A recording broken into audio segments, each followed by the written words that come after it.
She grabbed my arm, her voice cutting through the diner's morning din. "You're not good enough, Paul. Never were." The coffee cup slid from my fingers, shattering at my feet, hot liquids soaking my worn work boots. Dave, my supervisor, averted his eyes. Her smirk told me everything. I was alone, a public spectacle. The porch light was a dim yellow halo against the humid summer night when Paul Miller finally pulled his Ford pickup into the driveway. His shoulders ached, a deep, persistent throb from a full day of running new conduit and a last-minute emergency call-out. He'd spent 12 hours with his arms above his head, twisting wires and pulling heavy cable. His hands, calloused and smudged with grease, felt heavy on the steering wheel. He cut the engine and the sudden quiet of the suburban street pressed in, broken only by the chirping of crickets. He stepped out, the gravel crunching under his work boots. The house was dark, just as he expected.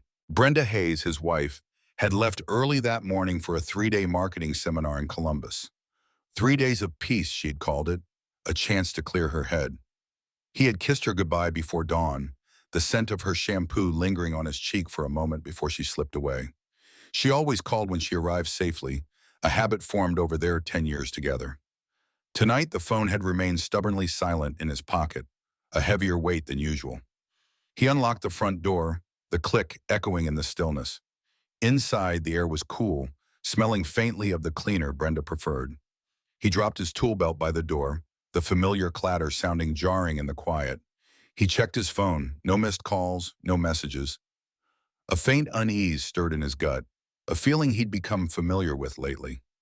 He went to the kitchen, poured himself a glass of water, and stood at the counter, listening to the hum of the refrigerator. Finally, he pulled out his phone again and dialed her number. "Paul, hey!" Her voice was cheerful, perhaps a little too bright. "I was just about to call you. Settled in already?"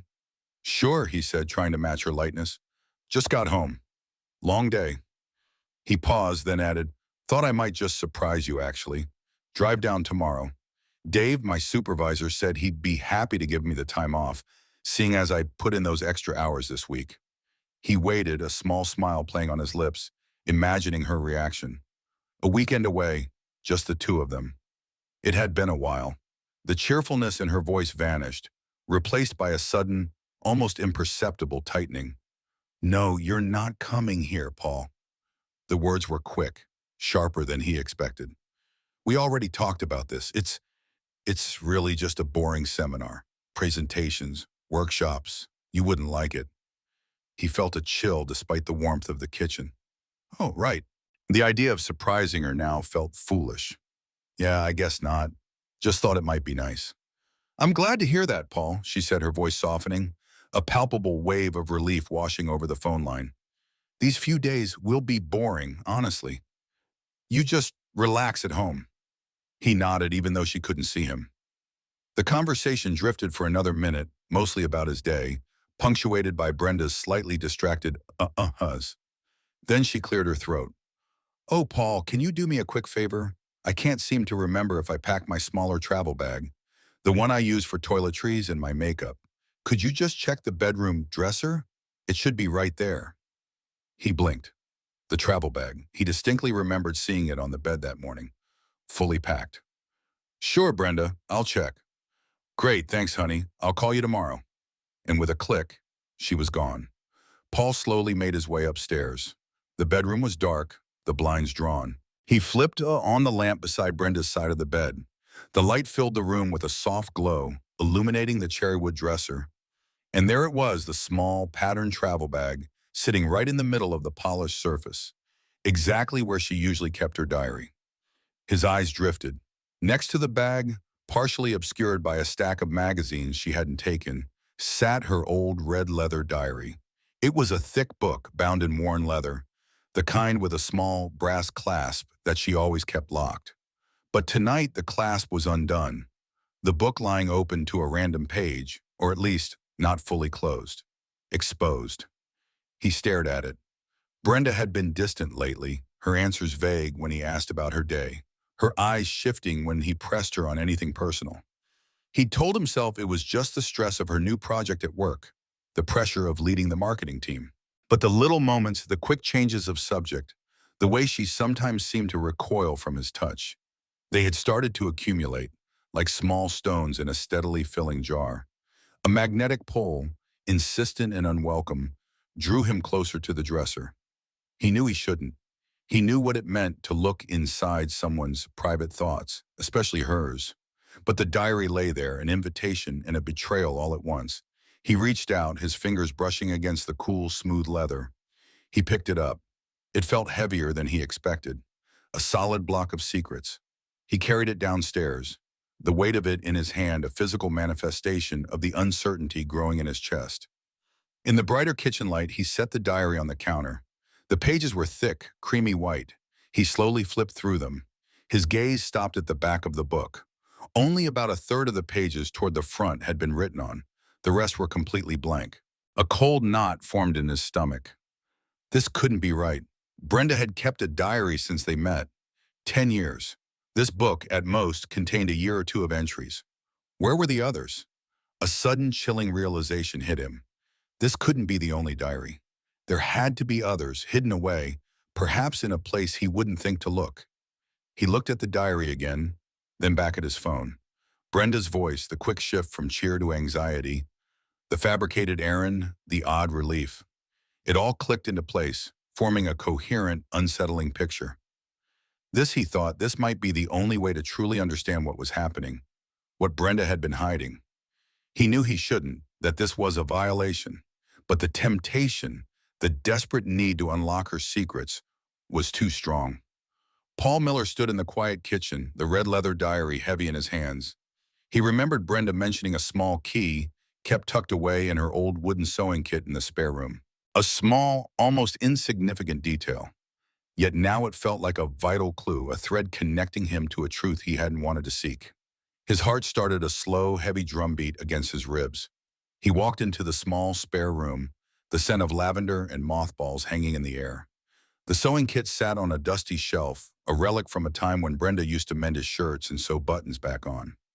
He opened the lid, rummaging through spools of thread and tangled needles until his fingers closed around something small and metallic. A tiny, ornate brass key, no bigger than his thumbnail. Back in the kitchen, he held the key, his hand trembling slightly. He inserted it into the diary's clasp. With a faint, decisive click, the lock sprang open. The sound was surprisingly loud in the stillness of the house, a definitive marker of a boundary crossed. He took a deep breath, the scent of old paper and something faintly floral rising from the pages. He didn't start from the beginning.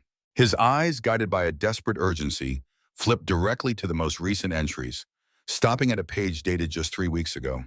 His heart hammered, a frantic rhythm that threatened to drown out the quiet hum of the refrigerator. August 14th. The ink was neat, Brenda's familiar cursive. The seminar is finally confirmed. Columbus. 3 days. It feels like a lifetime away, but it's real. Kyle and I will finally have time. Uninterrupted. I can hardly wait. Paul's breath hitched. Kyle. The name seemed to leap off the page, a sharp foreign object piercing his composure. He remembered Brenda mentioning a new teaching assistant in her department, a younger man. He'd dismissed it then, just a colleague. Now the context shifted, turning the innocuous into something sinister. He read on, his eyes scanning, devouring the words, each one a fresh cut. Brenda wrote about stolen moments in empty classrooms, hushed conversations in the university library, the thrill of shared glances. He understands me. Paul doesn't. Kyle sees the real me, the person I'm meant to be. The words twisted inside him. Paul is so predictable, so solid, like a rock. But rocks are boring. They just sit there, and then a deeper blow. Kyle ignites something in me. A fire. Paul just smothers it. He's happy with his routine, his quiet life. I need more than that. I deserve more. Kyle offers passion, understanding. The world outside the diary began to recede, replaced by Brenda's secret landscape, painted with Kyle's name. An entry from last week, bolder, more explicit, made his vision blur. Columbus, room 412. It's all arranged. We'll have 2 full nights. Just us. This is everything I've dreamed of. Paul thinks I'm going to some dull workshop. He wouldn't understand. He never does. Room 412. Paul felt a cold wave wash over him. He remembered Brenda casually mentioning the hotel earlier that week, the Sherian Hotel, she'd said. Nothing fancy but decent. He'd made a mental note then, thinking perhaps of flowers, a small gesture to let her know he was thinking of her. Now the name of the hotel, coupled with the room number, felt like a branding iron against his skin. He reread the passage where she expressed guilt. Sometimes I feel bad. Paul is a good man in his own way. He works hard. But what about my happiness? Don't I deserve to be happy? I'm tired of living a half life. Kyle makes me feel whole. The guilt was fleeting, quickly dismissed, replaced by a fierce justification of her own desires. The diary slipped from his numb fingers, clattering onto the kitchen counter. The world seemed to tilt on its axis. His wife, Brenda, the woman he had built a life with, was not just having an affair. She was reveling in it. The realization struck him with the force of a physical blow, knocking the air from his lungs. It wasn't just infidelity. It was a deliberate, calculated deception, laid out in neat cursive for him to discover. He stumbled backward, collapsing into one of the kitchen chairs. The diary lay open on the counter, its incriminating words burning into his eyes, even from a distance. The gentle hum of the refrigerator, the quiet ticking of the wall clock, all felt like mocking sounds in the shattered silence of his reality. Initial sadness, a profound, aching sorrow washed over him, threatening to drown him. He pictured Brenda laughing with Kyle, her head thrown back, a genuine, unburdened laugh he hadn't heard from her in months. He pictured their stolen touches, their whispered plans. His chest tightened, a vice clamping down on his heart. Then, slowly, insidiously, the sadness began to morph. It hardened, cooled, transforming into something colder, sharper. Rage. A simmering, unfamiliar heat began to spread through him, a feeling he barely recognized. It wasn't the explosive kind, but a deep, dangerous current, coiling in his gut. Predictable, boring Paul. He clenched his fists until his knuckles turned white. He reached out, his hand shaking slightly, and slowly closed the diary. The red leather cover felt slick, almost greasy under his touch. The brass clasp clicked shut, sealing the secrets within, but the words were already etched into his mind, burned into his memory. Brenda and Kyle, room 412, the Sherian Hotel. The images, the sounds of their imagined intimacy haunted him, replaying in an endless loop. His mind, once consumed by the shock, now began to race, turning over possibilities. Retribution. The word whispered itself in his thoughts, a dark, desperate plan beginning to take shape in the quiet, empty house. The rest of the night was a blur of fluorescent kitchen light and the rustle of turning pages. Paul sat at the table, the red leather diary splayed open before him, revisiting entry after entry. Each word was a new shard of glass in his gut, deepening the wound, confirming the depth of Brenda's betrayal. He discovered how cleverly she had woven her lies, a tapestry of fabricated errands, late meetings, and extended coffee breaks that perfectly camouflaged her trysts with Kyle.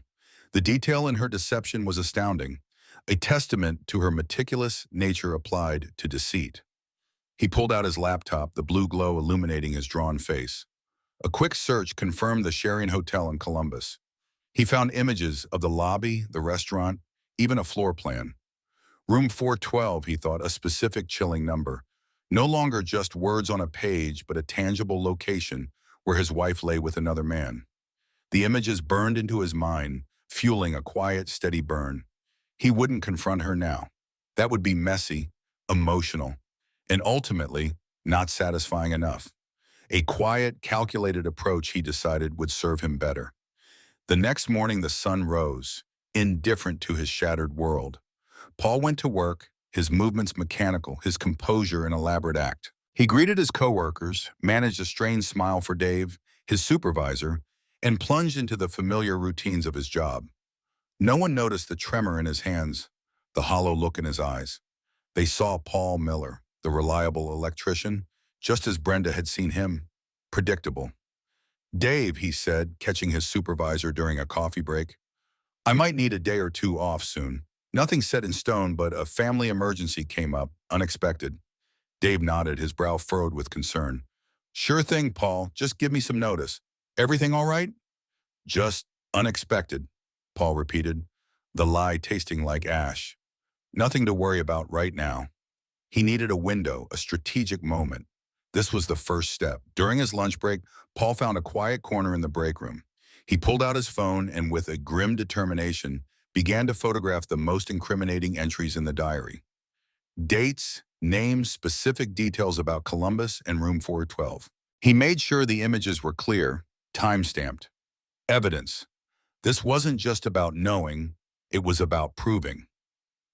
Over the next few days, as Brenda remained in Columbus, his emotional withdrawal became more pronounced. When she called, her voice still bright and cheerful, he offered vague, polite responses. Work's fine, yeah, just busy. He kept his answers short, devoid of the usual warmth. You seem a little off, honey, Brenda remarked during one evening call, a hint of concern in her tone. Everything all right? Just tired from work, Paul lied, the words coming easily now. Long days. The irony of his own deception, mimicking hers, stung him, a bitter taste in his mouth. He was becoming as adept at pretense as she was. It made him sick, but it also fueled his resolve. He began to truly grasp the extent of Brenda's careful planning, the layers of lies she had constructed to facilitate her affair. This wasn't a momentary lapse, a drunken mistake. This was deliberate, sustained deception. And seeing that his own plan, still nebulous but gaining clarity, felt not just justified, but necessary. Paul started to envision the moment he would reveal his knowledge. He played it out in his head repeatedly, imagining her face, the slow dawning of realization, the shock, the panic. He rehearsed his own words, calm, factual, devoid of emotion, mirroring the cold realism she had embraced in her diary. He would watch her world unravel, just as she had unraveled his. His thoughts drifted to the practicalities. The house, their shared investment, the mortgage, their joint bank accounts, their cars, the small retirement fund they'd slowly built. All of it, now tainted, poisoned by her actions. The thought brought a fresh wave of cold anger. She hadn't just broken his heart. She had jeopardized their entire shared life. The desire for Brenda to truly pay the price solidified into an icy, unyielding resolve. It wasn't about revenge in the heat of the moment, but about justice, a measured response to her calculated betrayal. He needed concrete proof, undeniable facts that would leave her no room to maneuver, no escape from the consequences. He made a phone call late that night after Brenda's last brief check-in. He vaguely knew of a private investigator, a former cop, through a mutual acquaintance at the union. He dialed the number, his thumb hovering over the call button, for a long moment. When the gravelly voice answered, Paul kept his own low, steady. Yeah, I'm calling about discreet services. I think I might have a situation. Paul Miller made the call to Stan, the private investigator, from his truck, parked far enough from his workplace that no one would overhear. He kept his voice low, measured, devoid of the raw emotion that still simmered beneath his calm facade. I've got a situation, he began, involving my wife. I suspect infidelity. I need you to look into someone for me. Name's Kyle, works at the university where she teaches. I need an address, maybe some background. Financials if you can get them. He omitted any mention of the diary, the hotel, or room 412. Stan didn't need to know the full extent of Paul's knowledge, only enough to do his job. Stan's voice on the other end was gravelly, professional. All right, cash up front, then we talk details. I'll get you what I can. Property records, public filings, that sort of thing, might take a couple days. 2 days later, an email arrived in Paul's inbox. The subject line was terse. Kyle, university instructor. Paul opened it with a quiet dread, a tremor running through his fingers. The email detailed Kyle's current address, a modest rented apartment in an older part of town, far from the polished suburban streets Paul and Brenda called home. It listed student loan debt, a few minor credit card balances, and a salary that, while comfortable for a single person, was far from substantial. No significant assets, no property, just the precarious balance of a young academic. A chilling idea began to form in Paul's mind, colder and sharper than anything he'd considered before. It wasn't enough to expose Brenda, to merely end their marriage. That would hurt her, yes, but it wouldn't inflict the kind of deep, lasting pain that matched her betrayal. Ruining Kyle, he realized, would be a way to ruin a part of Brenda. Kyle, with his humble circumstances, his academic career just starting, he was vulnerable. And hurting Kyle in a way that truly mattered would be a direct blow to Brenda's passion and happiness. That evening, Paul carefully made a copy of the diary's small brass key at the local hardware store, a quick, anonymous transaction. He tucked the original key deep inside a forgotten cigar box in the garage, a place Brenda never ventured. The copy, a cold piece of metal, went into his wallet. Control. That was what he sought now. He began observing Brenda more closely. Her eyes, he noticed, sometimes had a distant, almost dreamy quality when she thought he wasn't looking. She checked her phone more often, her thumb hovering over the screen, a faint, secretive smile playing on her lips. Little tells easily dismissed before, now screamed betrayal. He saw the subtle inconsistencies in her casual anecdotes about her seminar, details that didn't quite line up with his memory of her previous accounts. He didn't comment, just filed them away. Brenda called him later that evening, her voice still effusive, recounting some engaging panel discussion and a groundbreaking new strategy workshop. Her obliviousness was almost total. "It's really energizing, Paul," she chirped. "I'm learning so much." Paul listened, offering vague grunts of agreement, the casual lie in his throat tasting like bile. He imagined her in room 412, her laughter echoing, the words of her diary replaying. The next morning, Paul made a discreet online booking for a local motel not far from their home. For the day he planned to execute his strategy, it was a no-frills place, the kind of place where people went to be unseen. He would need a place to go, a temporary refuge, when the dust settled.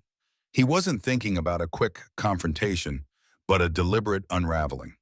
His research continued.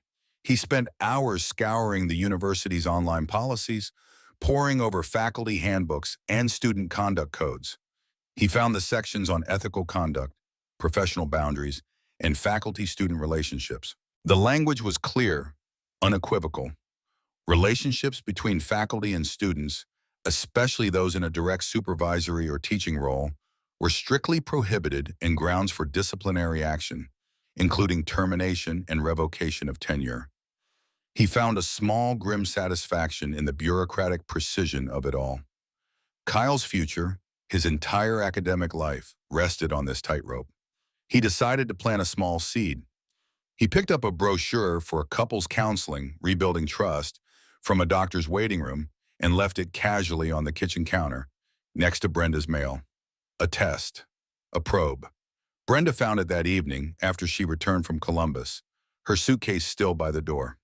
She picked it up, her brow furrowed for a brief moment. Then she let out a short, dismissive laugh.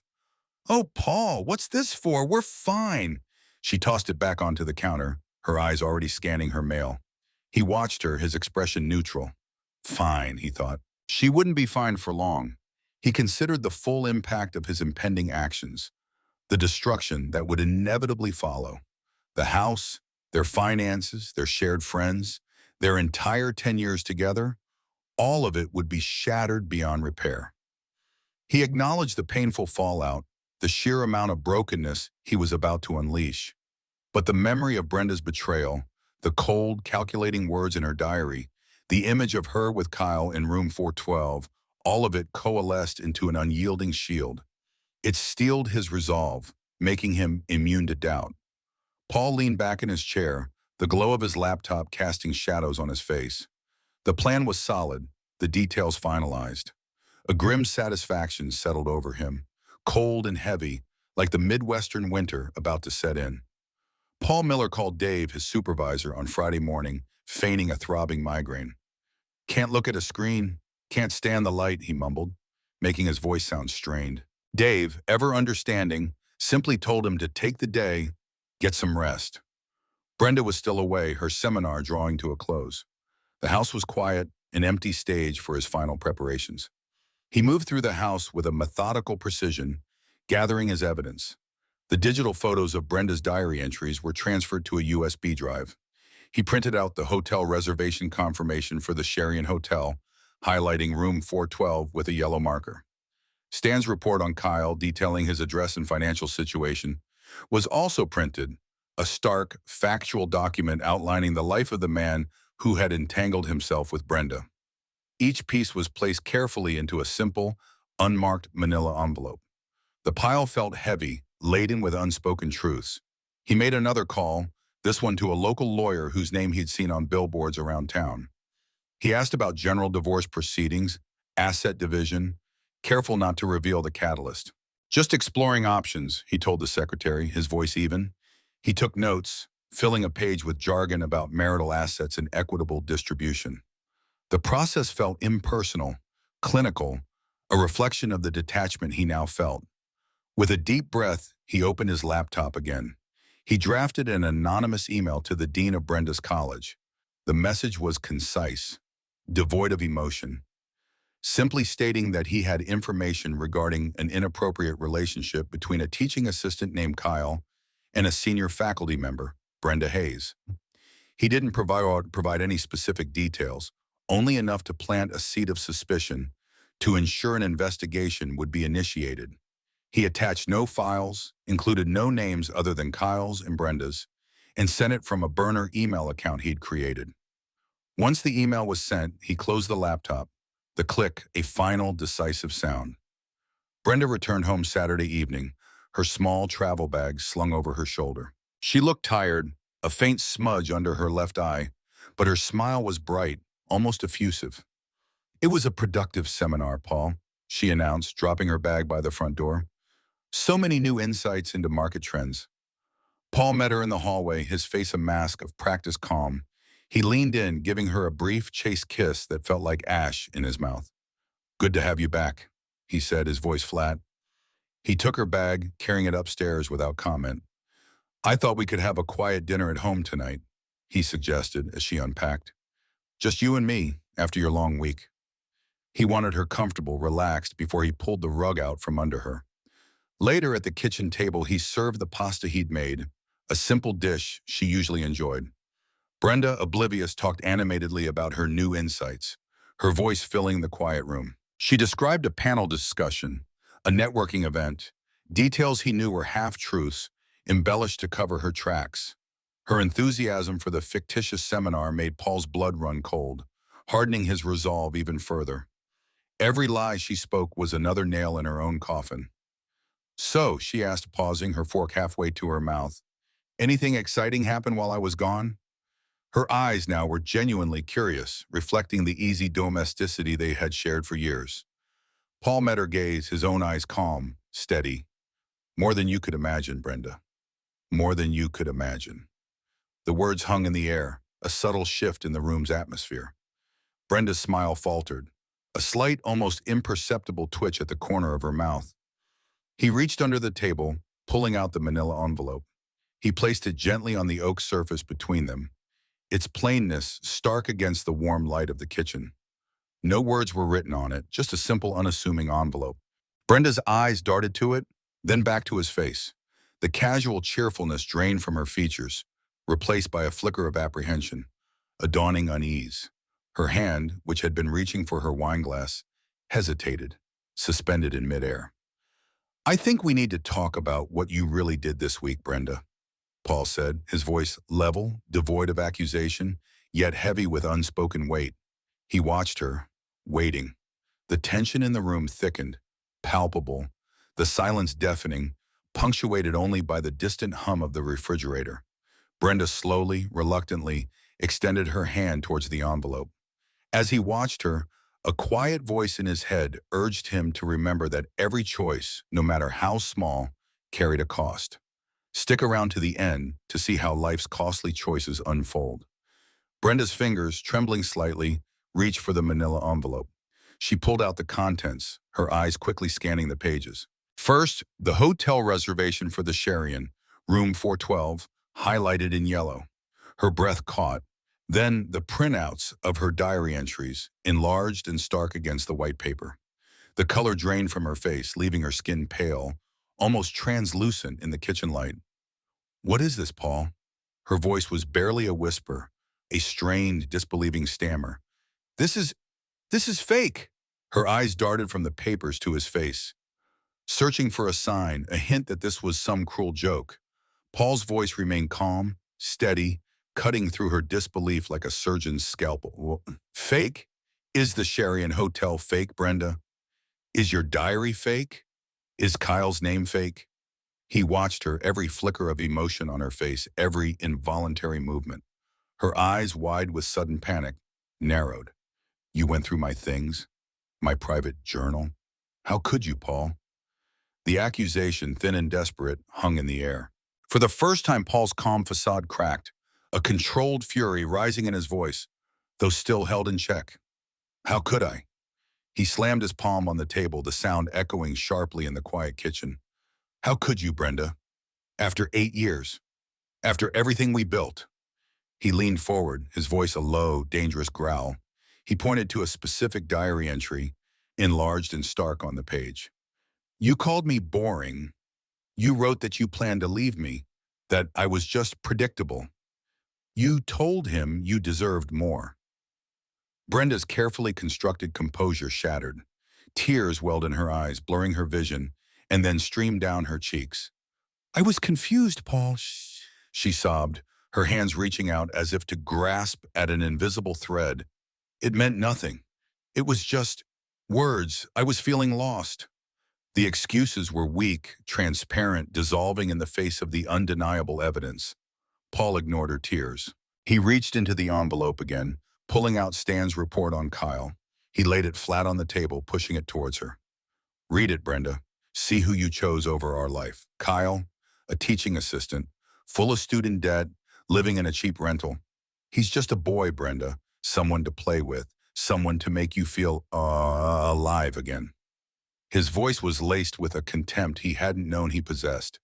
No, Brenda cried, her head shaking violently, tears flying. No, it wasn't. It was real. He understood me. Her defense of the affair, even now in this moment of raw exposure, was a fresh wound, further infuriating Paul. He stood up, pushing his chair back with a scrape that grated on the silence. You want real, Brenda? This is real. He pulled out his phone, holding it up for her to see the screenshot of the anonymous email sent to the dean. I emailed the dean of your college, Brenda. Anonymous, of course. Just enough to start an investigation. What do you think happens when they find out about Kyle? Their policy in faculty-student relationships is clear. He loses his job. He loses his career. And you? You're a senior faculty member. What do you think this does to your tenure? Brenda's tears stopped abruptly, her sobs replaced by a sharp intake of breath. Her eyes, wide and terrified, focused on the screen, then on his face. Panic, stark and unmistakable, replaced her sorrow. You wouldn't... Paul, please, she begged, her voice hoarse. You can't ruin us both. Think about our lives, our careers. Paul watched her, his face a stone mask. Too late to think about that, Brenda.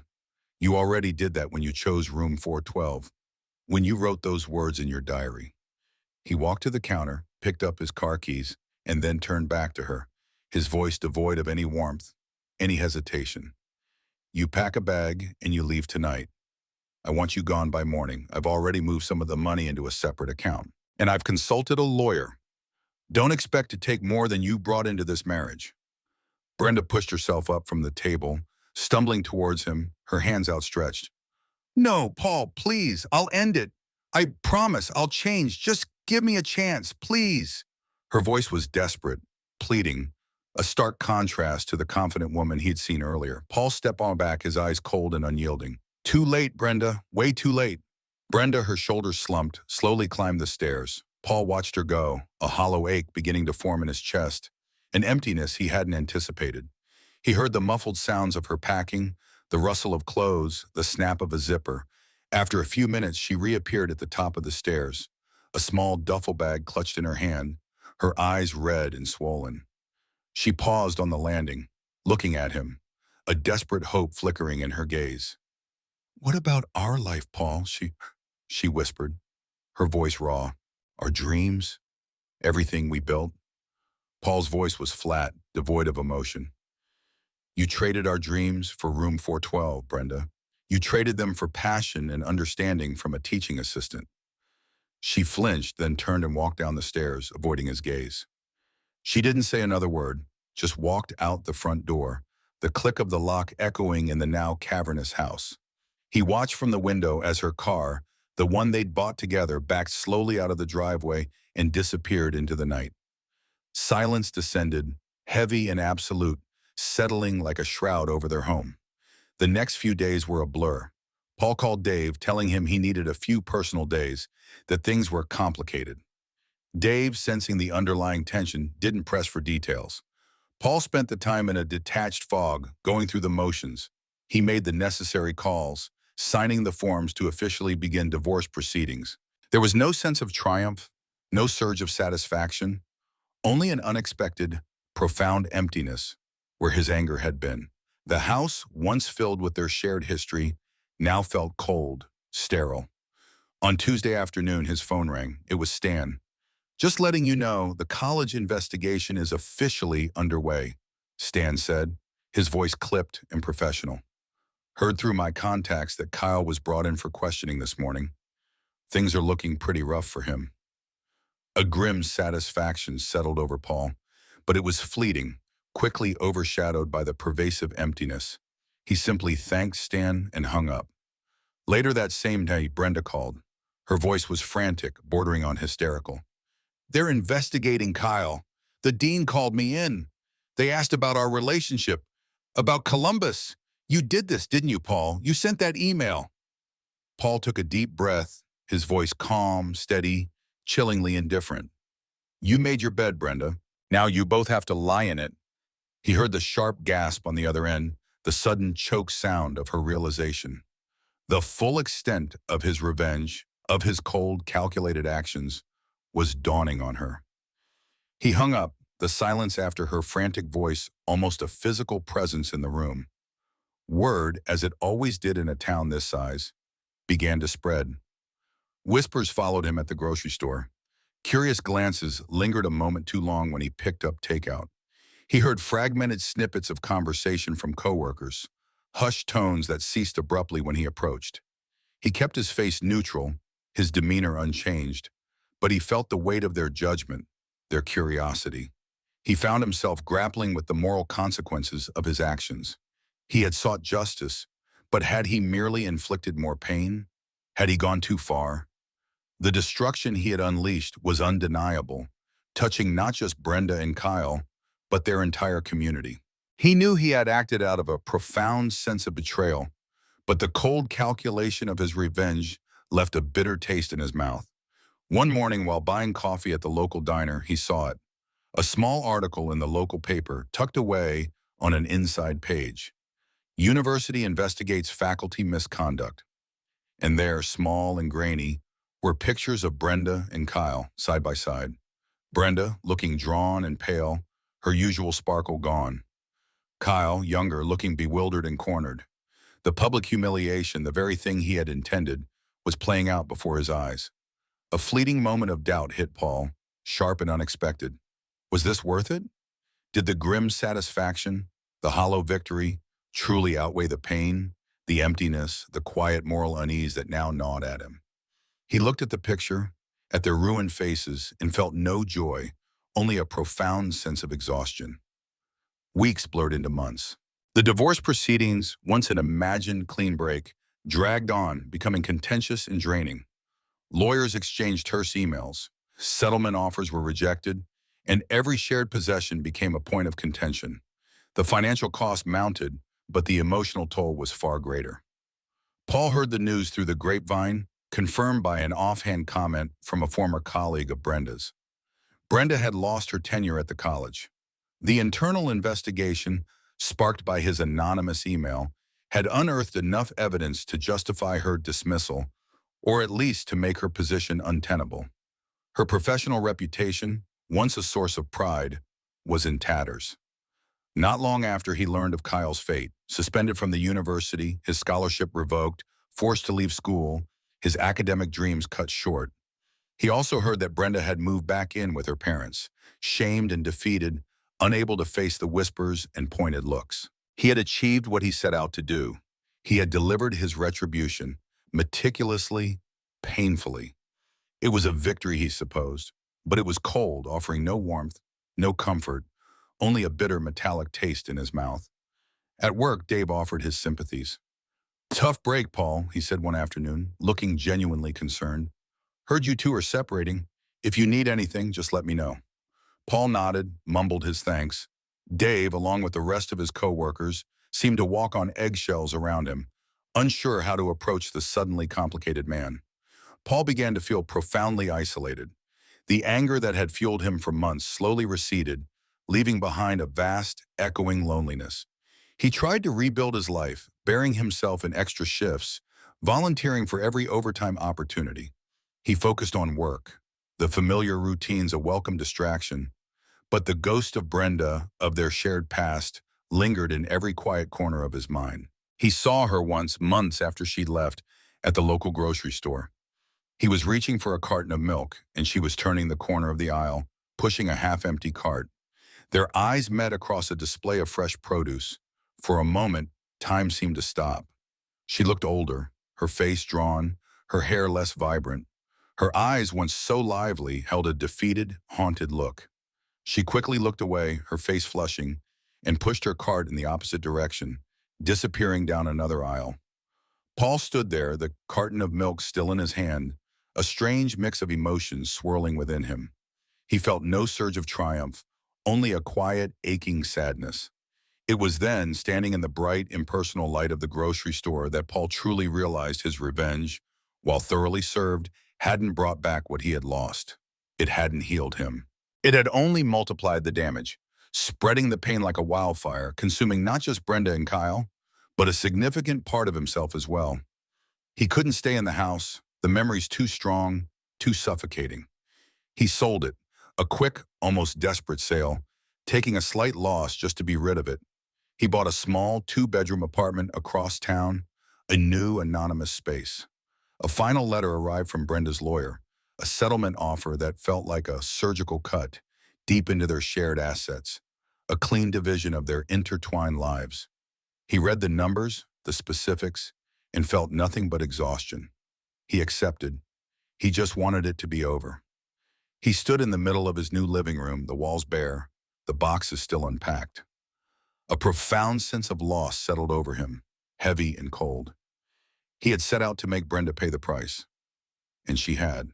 But standing there alone in his empty apartment, he realized that he too was paying a price, a heavy burden that felt mutually borne, for choices made, for truths revealed, for a love irrevocably shattered. Months later, Paul was still trying to move on, rebuilding his life piece by painful piece. He dedicated himself entirely to his work, finding a quiet satisfaction in the honest labor of his hands.